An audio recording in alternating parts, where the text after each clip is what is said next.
I am Kodili-nye. Welcome to a new vlog. This is Abia State House of Assembly, Nigeria, on the occasion of Governor Alex Otti presentation of 2024 Abia State budget. A budget of new beginning, as he christened it. We are going to listen in details, and after we'll come back and talk a little about it. Keep on watching. Remember to subscribe to this channel. Good morning, good afternoon, good evening, good night, depending on your time zone. Thank you. Continue watching.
Thank you, ladies and gentlemen, honorable guests.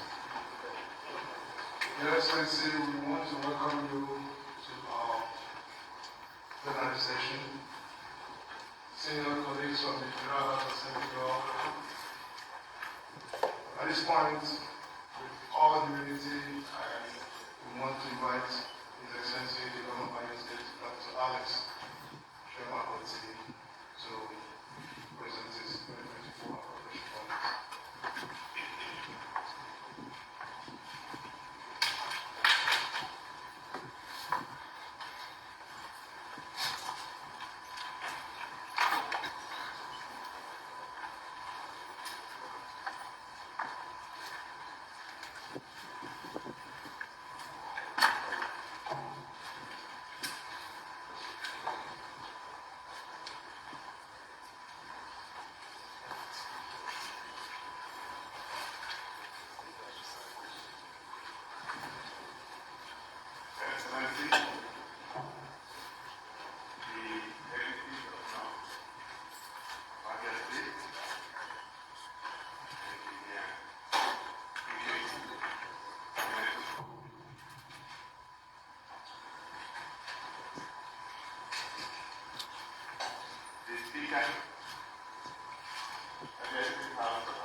Honorable members of the House of Representatives, they are present.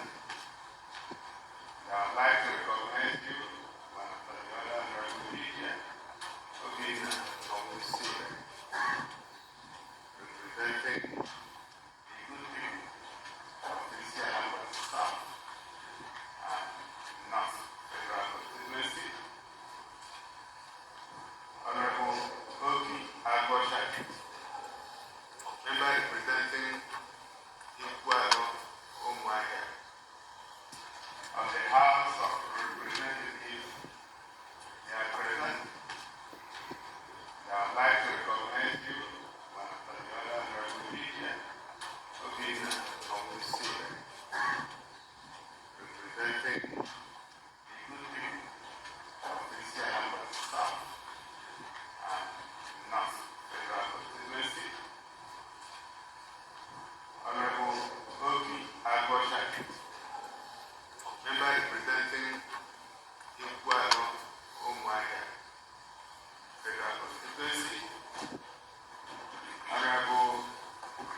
Abia, a state where government works in service of the common people and not just for a privileged few.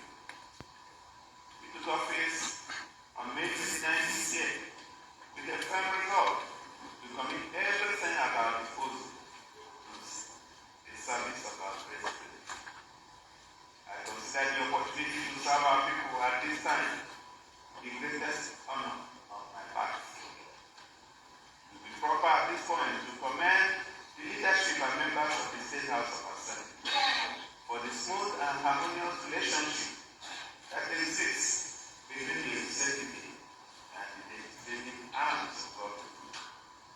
The judiciary in the state has also been very outstanding in the very challenging work of setting the tone for the new Abia, a land where justice will be the first condition of humanity.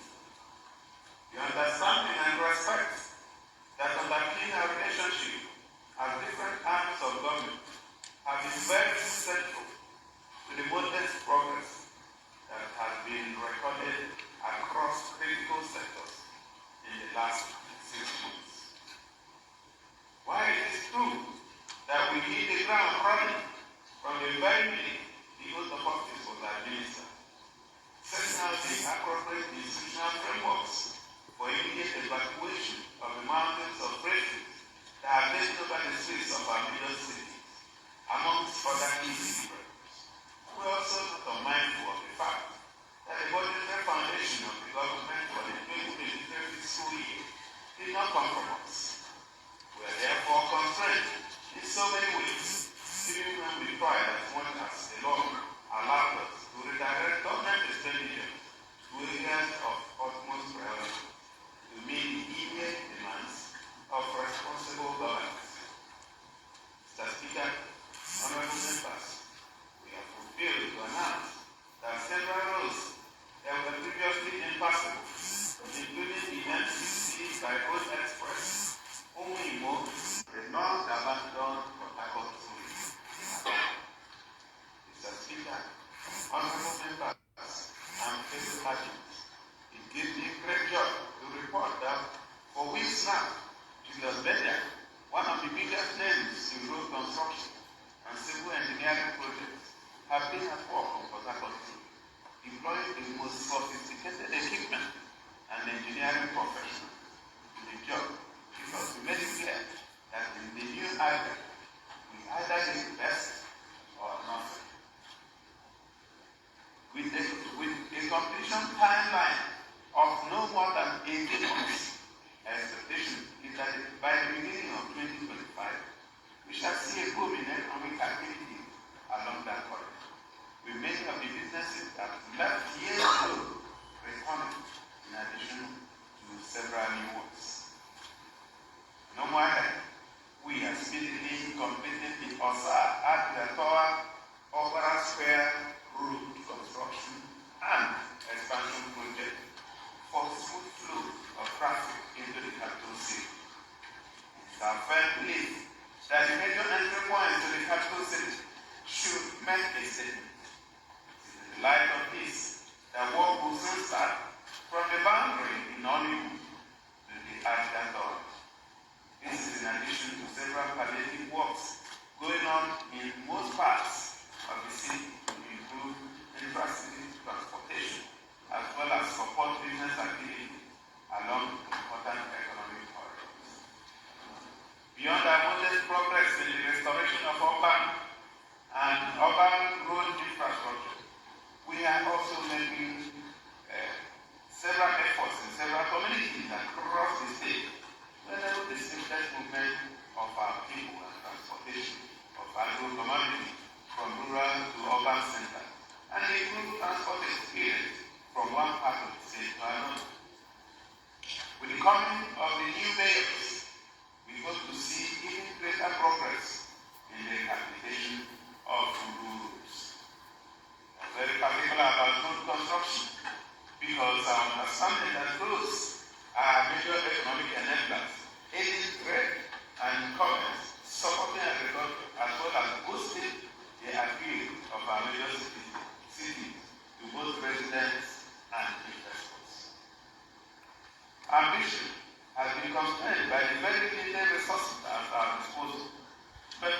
been very innovative in our approach to dealing with the challenges that confront us.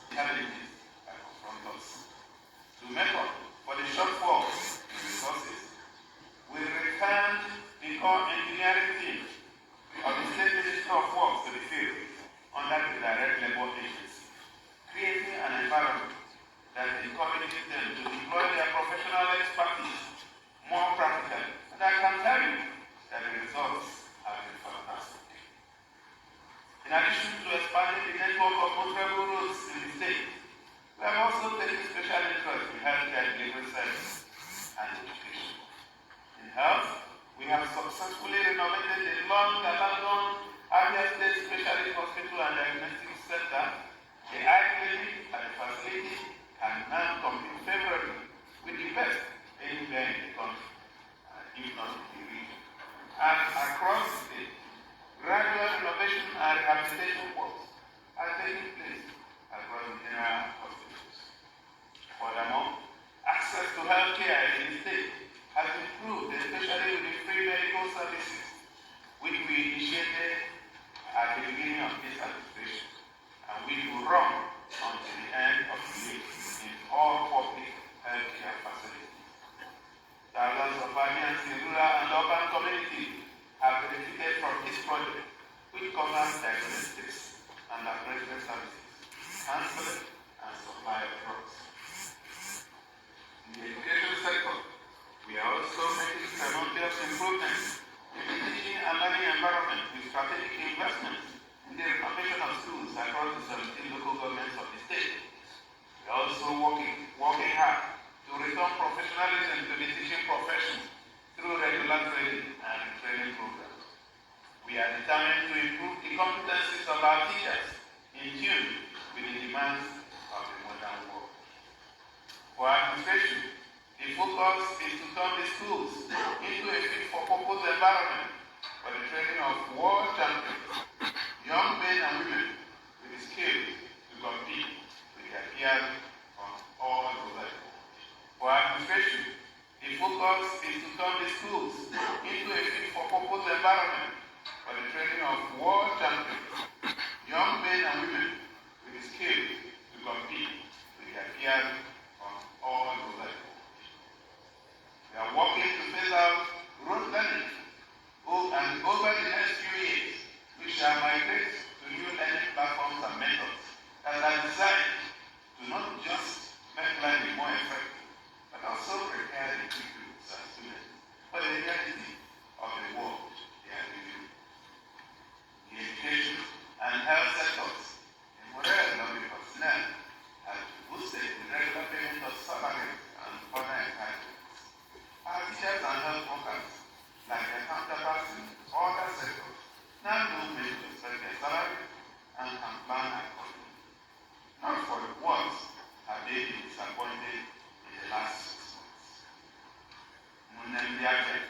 We have also made great strides in security through proper support to the security agencies, including procurement of operational vehicles and other hardware necessary for effective security operations in all parts of the state, including prompt response in matters of emergency. We launched Operation Crush in August this year to deal with the menace of violent crimes. I'm glad to report that our determination to make the state safe for residents and investors has seen us diminish the capacity of the criminals to thrive in any part of the state, although we still have pockets of challenges in a few places. Verdict is that Abia is now one of the safest places to live and do business. Our Life of Abia project has seen us invest extensively in the procurement and installation of solar energy powered lights for major streets in our urban centers. We have since extended the project to local government headquarters across the state and the logistics center, in addition to extending business hours for our entrepreneurs. Proper street lighting also is security, as no criminal lights operate under supply. I promised on my inauguration that our government shall work to expand the frontiers of opportunity for our youth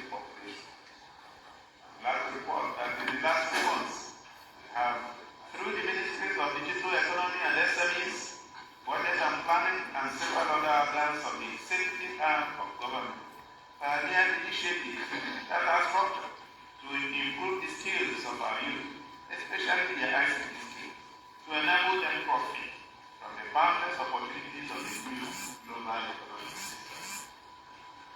Working in conjunction with major partners, including global tech giants, the state has successfully trained thousands of youth in various ICT skills to support their needs for global job markets. We are desirous to see a boom in the ICT space in the state, and this is why we have created a robust system that exposes our young people to the abundance of opportunities in the sector for gainful employment and successful entrepreneurship. The target is to steer our young people away from the temptations of dishonest labor and offer them a platform to apply themselves to dignified ventures. Across communities, we have expanded the structure of our partners' more vulnerable households in the light of the continuing shocks of the post-COVID-19 pandemic and the removal of fuel subsidies by the federal government. We have been committed in supporting as many vulnerable households and individuals as our resources can carry in portions of the administration's social support system and reducing extreme poverty, which continues to assault the dignity of our people in several communities. Today's budget presentation is therefore significant in many ways. First, it is the first full-year budget by our government. We have deliberately structured the key items in the budget to reflect the priorities of the administration on very important frontiers, especially road infrastructure, human capital development, health and human services, social support initiatives, digitalization of the service delivery mechanisms of the government for efficiency, among other objectives, which are strategically tailored towards opening up the economy to local and global businesses. Our goal is to coordinate on the modest, our goal is to consolidate on the modest gains made in the 2023 budget cycle, especially in the last 6 months. We have strategic investments in public infrastructure and social services, in addition to consider especially removal of fuel subsidy, massive liquidation of the night, and the creation of economic headwinds.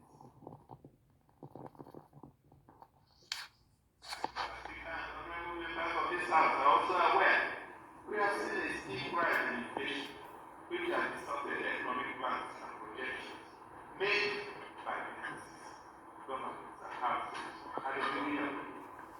Adjusting to this sharp rise in prices of goods and services has been very demanding, especially for a new government with immense responsibilities on its shoulders, working with a budget made by its predecessors on the basis of assumptions that are no longer there. On the basis of facts available to my office, we have done quite well in the implementation of the 2023 budget of 160.5 billion. And the projection is that we will go well past the 60% budget implementation mark achieved in 2022.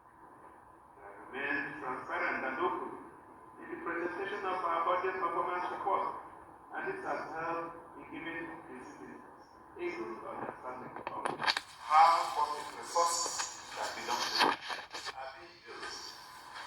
The target is to do better in 2024 by making the most of the feedback we got from the public over the last 2 quarters. The 2024 budget proposed, which we christened the budget of new beginning, targets the expansion of our public infrastructure in line with our new development target, scaling up access and quality service delivery in the social sector, with special focus on education and health, where we are proposing to commit more than 20% and 15% of the aggregate budget spending, respectively. The state is proposing a total expenditure of 567 billion 240 million 995,000 and 972 naira. That is 567.2 billion naira in the 2024 fiscal year. The above figure in nominal terms represents more than 400 billion rise from the 2023 estimate of 160.5 billion.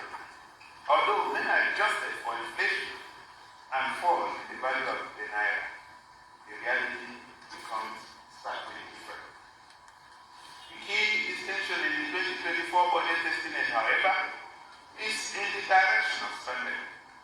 While the 2023 projection allocated 53% of the entire budget for capital expenditure, our target in 2024 fiscal year is to spend 84% of the total expenditure on capital projects and commit 16% to recurrent expenditure as against the 47% in the 2023 estimates. Of the proposed figure, government's estimated total revenue is about 166 billion, 166,077,717,058, including earnings from an Abia channel, federation account, grants from multilateral organizations, and income from other revenue sources that will be available to the state government over the course of the accounting year. So the next question will be, where will the rest of the money come from? We plan to finance the deficit of 401 billion, 162 million, 378,914, partly by new borrowing estimated at 385 million, 271 million, and 27,214.00. 50% of this borrowing will be sourced externally, while the balance will be procured domestically. It must at this point be stated that all borrowing in the 2024 fiscal year will be committed strictly to capital development projects with direct impact on the economy of the state, especially roads, schools, medical facilities, and a lot of other capital expenditure. The projection is that the impact of these projects on the general economy in the medium to long term will generate sufficient returns that will enable the state to meet her obligation to the creditors smoothly and ultimately pay off the loans in due course. The assurance I want to give you, Mr. Speaker, honorable members, and every Abia is that under my watch, not a couple shall be borrowed to finance recurrent expenditure. All borrowing will be negotiated on terms that are favorable to the state. Rebuilding the state's public infrastructure requires the sort of targeted financing we cannot immediately access within the state, so we need to borrow to fund the projects that will kickstart the economy and make us competitive on a global scale. More importantly, the citizens and other stakeholders will have the opportunity to monitor how the funds are being spent and the impact of the projects on their community from inception to completion. It is very important to guarantee transparency, and as a listening government, your inputs will always be very important in our decision-making process. In the 2024 fiscal year, the state proposes to commit 44.76% of the budget on the economic sector, with the larger chunk of the resources going to works, about 17%, land and housing, about 10%, agriculture, over 5%, and finance, about 5%. We should be committing major resources in the 2024 fiscal year to the reconstruction and rehabilitation of some of the most important roads along the major economic corridors of the state. The budget has provided for completion of some of the projects we started this year, including Port Harcourt Road, Abia, Osa Road, Umuahia, Uzuakode, Abreba on Hafia Road, Uzuaba, Ndiokereke, Arochuku Road, the dualization of Umuahia, Umuoba Road, dualization of Uwereta, Umuahia Road, Nonya, Iguama, Isukwado Road, Onuimu, Abia Road, amongst others, as well as the commencement of new road projects in parts of the state. For housing, the state shall be partnering with reputable private developers to develop new mass housing projects in our major urban locations. We are not just looking to erect blocks of flats. Our target is to develop sophisticated urban locations that answer to the housing needs of our upwardly mobile youth population, young families, and diaspora population. In agriculture, we are proposing to designate Bende, Okwa, and Umuahia LG as special agro-industrial processing zones. Special agro-industrial processing zones will be structured to serve as major hubs for the production, aggregation, processing, and distribution of major agro-commodities produced in these areas for improved value in the local and international markets. And this will be in addition to the Abia Innovation and Industrial Park that we opened not long ago at Owaza. The government proposes to commission site-dedicated infrastructure in each of the zones, including gas, solar-powered energy plants, quality road infrastructure, fiber optic cables, water treatment facilities, and ancillary support structures to drive the activity along these agro corridors. In December, 40.07% of the total budget is proposed to be committed to the social sector, with the bulk of the resources going to education, 20%, healthcare, 15.04%, youth and sports, 3.17%. Items proposed in the social sector include the renovation of 300 public primary and secondary schools across the 17 LGAs of the state.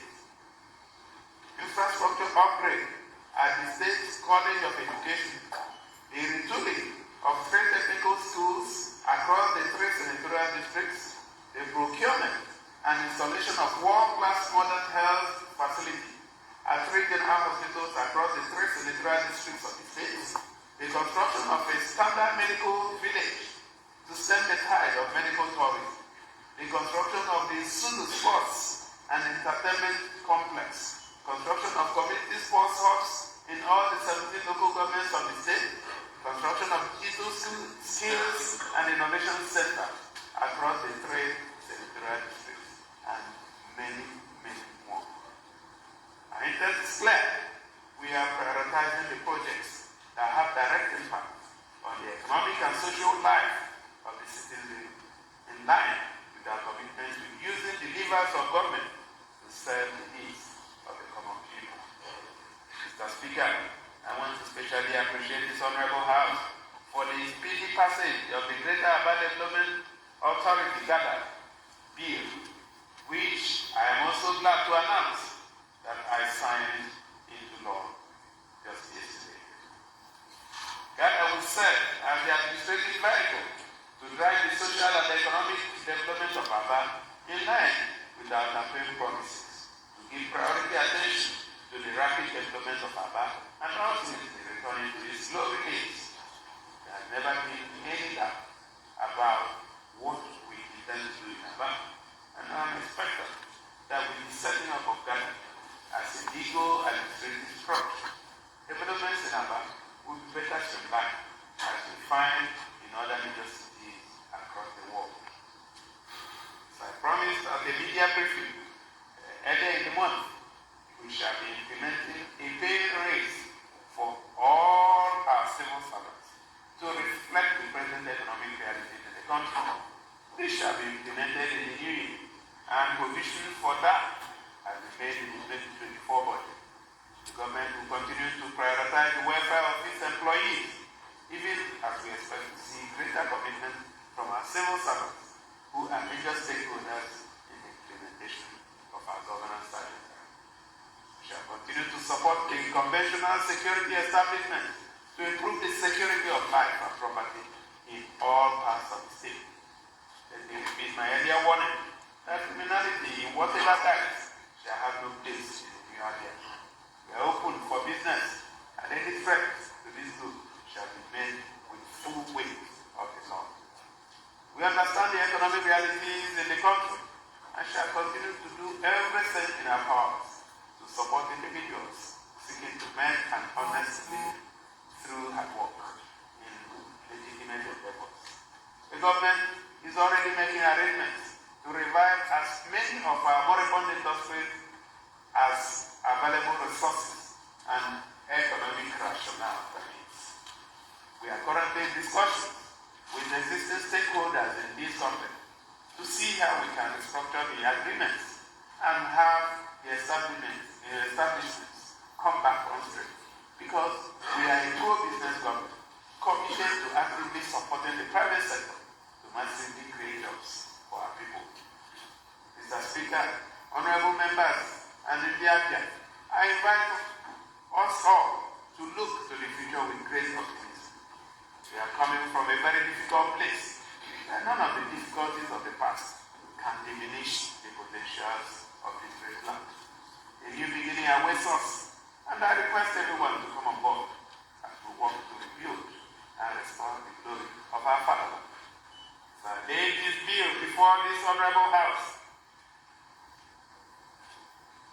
May I reassure you, Mr. Speaker, and the honorable members, that you will get all the necessary cooperation from my team as Abians look to the speedy and diligent consideration of the 2024 budget proposal. Mr. Speaker, honorable members of the House, distinguished ladies and gentlemen, let me thank you for listening, and God bless you.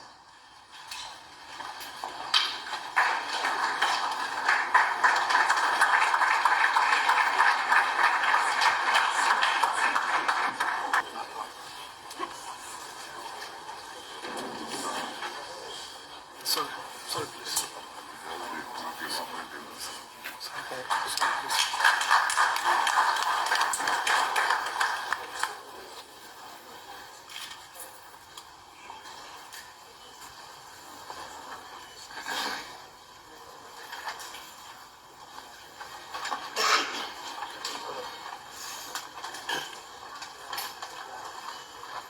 What else?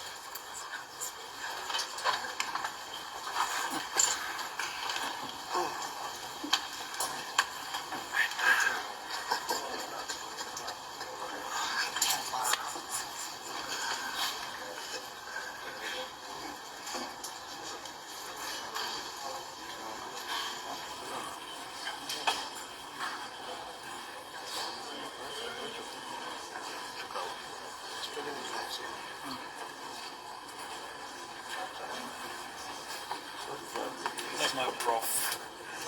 Let's see this.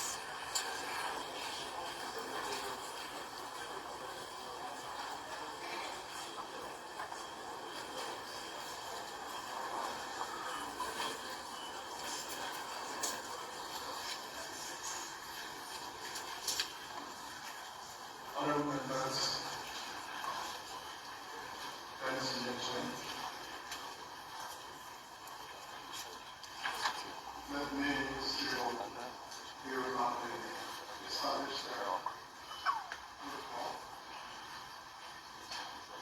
We want to use this opportunity to recognize our senior brothers region.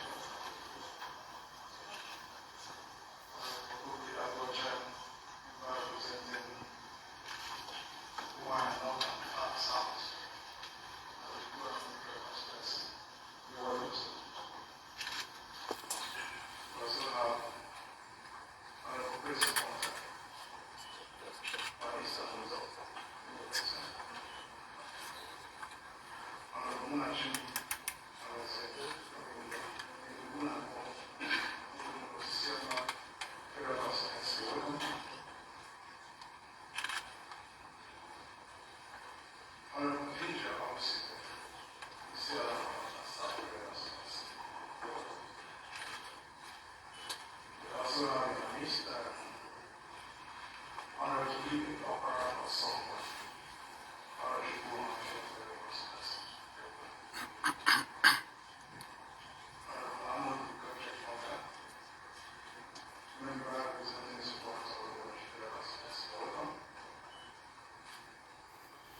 this House will consider this bill very thoroughly and also dispatch so that the work of the state will not be hindered because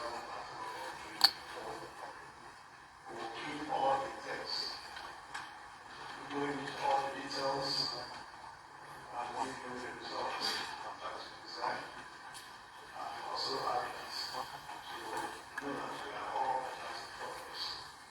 So that at the end of the year, people will physically see that there is change in our state. We want to thank you, sir. We are happy. Thank you.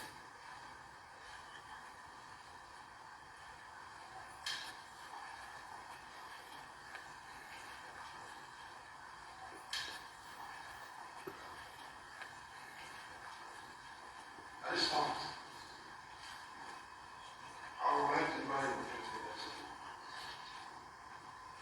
make a motion to allow the excellency to exit to the chamber to the speaker's office for further action.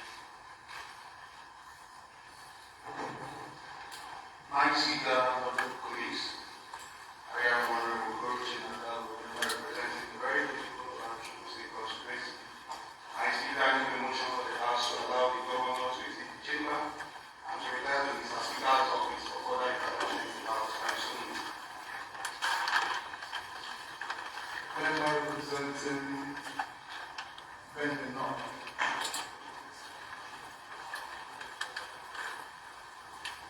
Mr. Speaker, Honorable Police, all the Washington people, the leader of the House, that His Excellency, move to the Speaker's office for further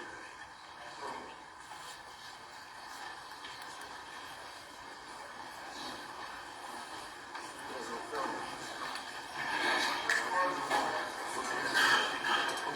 Order, please.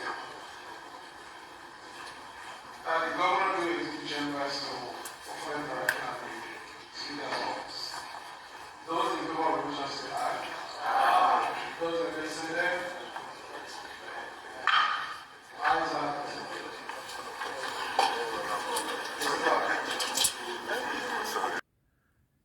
I am Kodili-nye. Welcome back.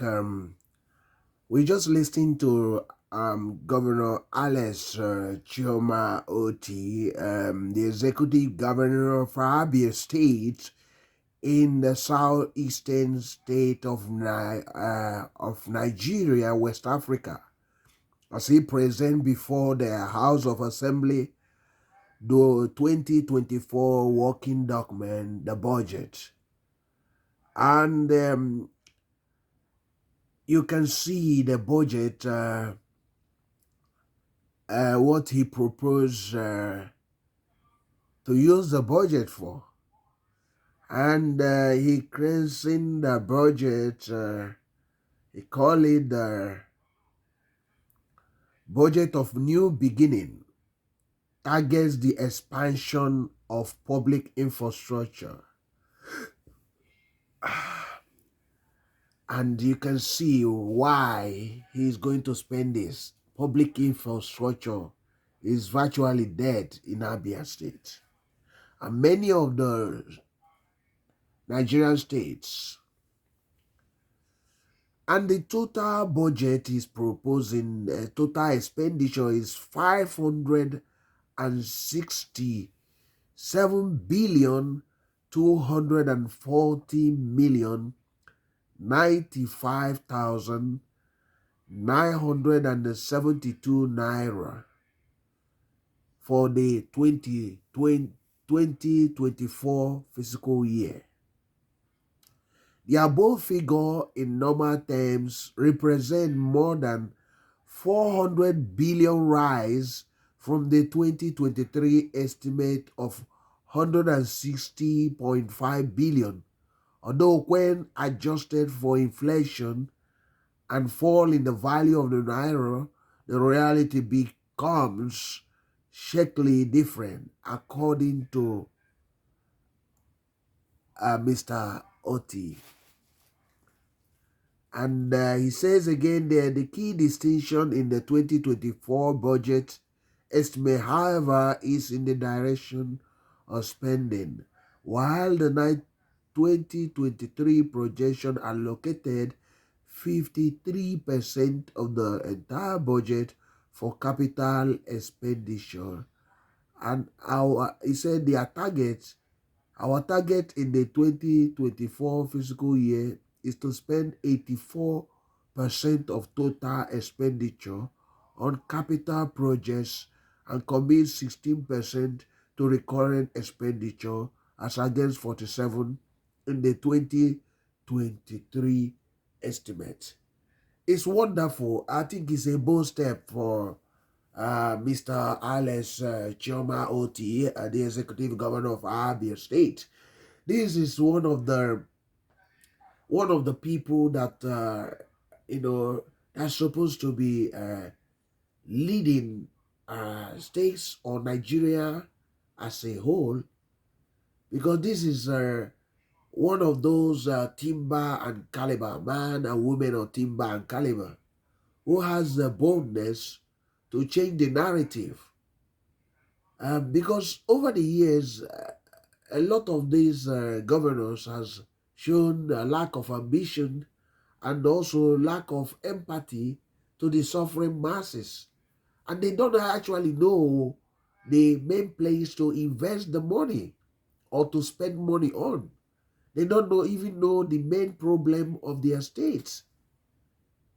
So that's why they basically neglect the main problem. In Abia State, it's quite clear that if you invest in the infrastructure, especially roads, the economy will quadruple within a year or two. That Abba Patakot Road is a key or one of the most important roads in Nigeria, economic road. Was abandoned by government, the central government. It belongs to the central government. But for any governor in Abia State knows the importance of that road, would not make that mistake of abandoning that road. I am called the NYA. That Abba Port Harcourt Road is similar to Onitsha Owerri Road that is also owned by the federal government but was abandoned, which also the Anambra State government over the years also abandoned, thinking that, oh, we don't need to do anything on that. But those two roads represent the most economic important roads in Nigeria, not just in this southeast of Nigeria. But you'll be asking yourself, why should the federal government or a central government that want to grow the economy will abandon those two roads? So even if the federal government abandons those two roads, can't a governor think about the well-being of the state economy and build the roads? Because you are going to benefit more from that road. So Alex Chioma Otti, in his boldness to tackle that road, will actually be a game changer in 18 months. He will be a game changer because suddenly, once that road is opened up, many people will not be, in Port Harcourt. They won't be shopping in Port Harcourt anymore because it's too expensive. So they will be taking that road to Abba and shop and just go back. And some of them might decide to live in Abia State because it's much cheaper. The life expectancy is better in Abia State than in Port Harcourt. Port Harcourt is too expensive. People struggling even to keep paying their basic needs, paying for their basic needs. Goods and services are very expensive in Port Harcourt. So That's why it is the key. Invest in infrastructure, invest in education and health, and basically it turn out the economy.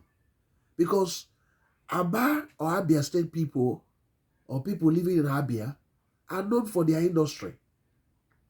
But the only thing the government need to provide for them is infrastructure and security, electricity, gas pipeline to power the electricity and the power homes.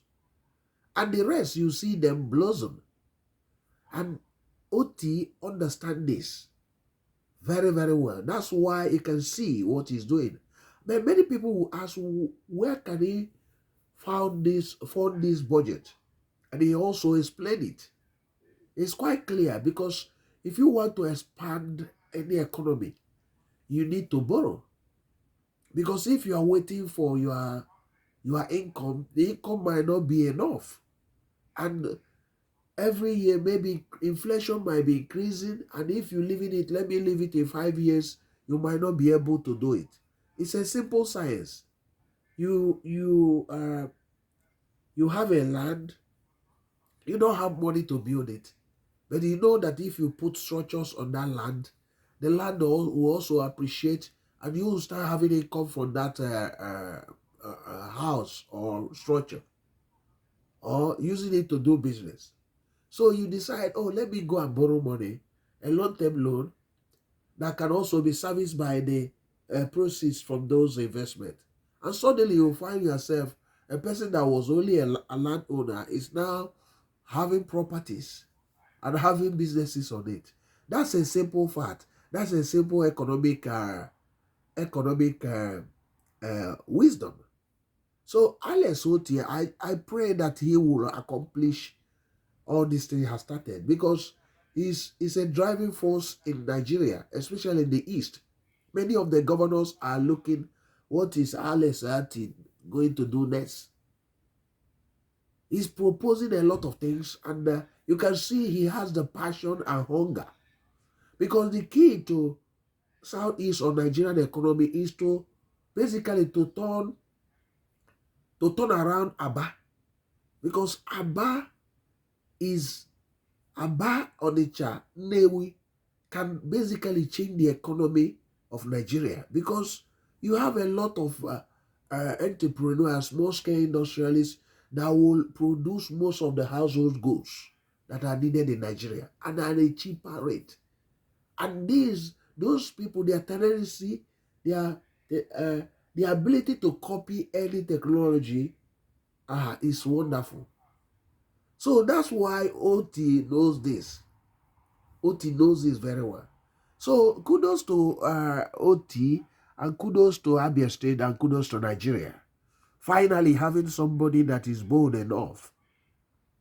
Somebody that can transform that state. He has started already. And within some few months, he has already done 7 or 8 roads already. And whereas some other governors are still thinking what they are going to do. But he has already completed 7 roads already. So within some few months of being there, he's only been there for 6 months now. But within the first 3 months or 3 months, he has completed almost 7 roads. And he's moving with boldness and vigor. So I just pray that God will continue to guide him and lead him. I pray that God will protect him always. So Abia State, once Abia rise, most of the Eastern economy will arise. Nigerian economy will arise. It will be spreading everywhere. So Abia, Aba, and Onitsha are the twin economic miracle of Nigeria, whether people like it or not. Get Aba and Onitsha working, Nigeria start to work. That's the simple fact. It's not something of this is not from my area or not. But the truth is that these 2 key cities are Nigeria's emerging economic powerhouse. They have something that other places doesn't have. They have determined entrepreneurs who are ready to produce anything you see in China or Japan. You don't have it any other place. So I do believe that with his passion, that Abia, Southeast, and Nigeria is going to go places. Because he has the ambition to see train working in Abia, connecting to Southeastern states. He has also passion to link the eastern states and other states with a bigger motorway. So that's wonderful. So I just believe that this can be accomplished. I do believe that Alex Otti is a man with a strong destiny. I don't know your own view, but you can comment. Do you think Alex Otti will accomplish all these things? Do you think it's timely that the coming of Alex Otti? Remember to subscribe to this channel. Please subscribe, please. If you watch this channel or video, please share it to your friends. Subscribe. Please help us, support us, and I promise to bring you more videos that will be beneficial or you like. You can also suggest whatever you want us to do for you, and I'm pleased to do that for you by God's grace. And I'll also pray that God will continue to guide you, that any of you that watch our videos, may the Lord continue to bless you. I am Kodili-nye. See you in the next video. God bless you. Stay safe and remain blessed. That all borrowing the 2024 fiscal year will be committed strictly to capital development projects with direct impact on the economy of the state, especially roads, schools, medical facilities, and a lot of other capital expenditure. The projection is that the impact of these projects on the general economy in the medium to long term will generate sufficient returns that will enable the state to meet her obligation to the creditors smoothly and ultimately pay off the loans in due course. The assurance I want to give you, Mr. Speaker, honorable members, and every Abia is that under my watch, not a couple shall be borrowed to finance recurrent expenditure. All borrowing will be negotiated on terms that are favorable to the state. Rebuilding the state's public infrastructure requires the sort of targeted financing we cannot immediately access within the state. So we need